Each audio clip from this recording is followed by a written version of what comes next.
Okay, Pedro. So, as I was telling you a minute ago, we have a series of questions we have been receiving from our followers that we want to develop them for you guys. And the first one is the average, this guy, this skinny fat guy, is joining the gym. He doesn't pack, has a lot of muscle, but he's not lean also.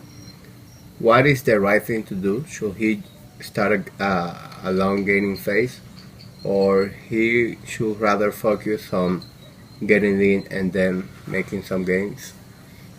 Yeah, that's a hard one because I think ideally we all think that everyone, or at least the way I used to see it, it's like okay, you either start as a fat guy and you want to lose weight, or you're the skinny kid that obviously will just want to lift weights and eat and grow as big as you can that first year. But for a lot of people, they're kind of stuck in between. Yeah. They don't have a lot of muscle, and then they're quite fat. And it's actually becoming more and more common these days. And I'd say, a while back, I think usually you'd have one or the other.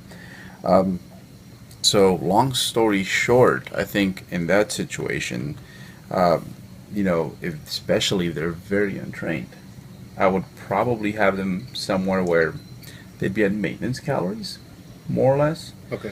And then based on those maintenance calories, just kind of see what their body does when you give them a weight training program that's appropriate for their skill level, which again we're going to assume is a beginner at this point because I don't think there's many advanced or middle of the road guys that are skinny fat. Okay.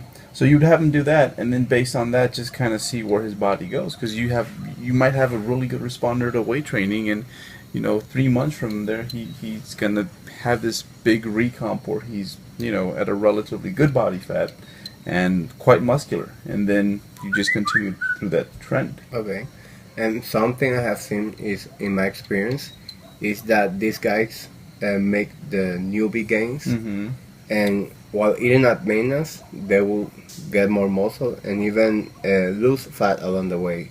Exactly. It's not very common on advanced people, but in newbie guys, it happens a lot. And that might be again that's like the best case with the maintenance. You might get a really nice body recomposition, and I would say let's just say that doesn't happen. You don't get a recomposition. I would say at that point, based on what they're doing better, you kind of work the next step around that. So maybe if maybe they're just gaining a lot of fat for some reason, Okay. maybe have them on a fat loss diet because at that point they just need to see some kind of results and just see that hey they have some control over their body composition. So and even the other way around too. Maybe they're putting on muscle real well, but they're not exactly recomping. Yeah. Yeah. And they might get very anxious because, let's face it, we all want to have abs when we start the gym. Mm-hmm. So no matter how much muscle you're getting, if you are not seeing progress in your midsection, like seeing those abs, you will get very anxious, right? Yeah, yeah. So sometimes if they don't recomp the way you expected, a good fat loss phase is just a good way to kind of keep them motivated and keep them going. And as we know, fat loss is something that so long as they're doing their part is pretty efficient and happens relatively quickly.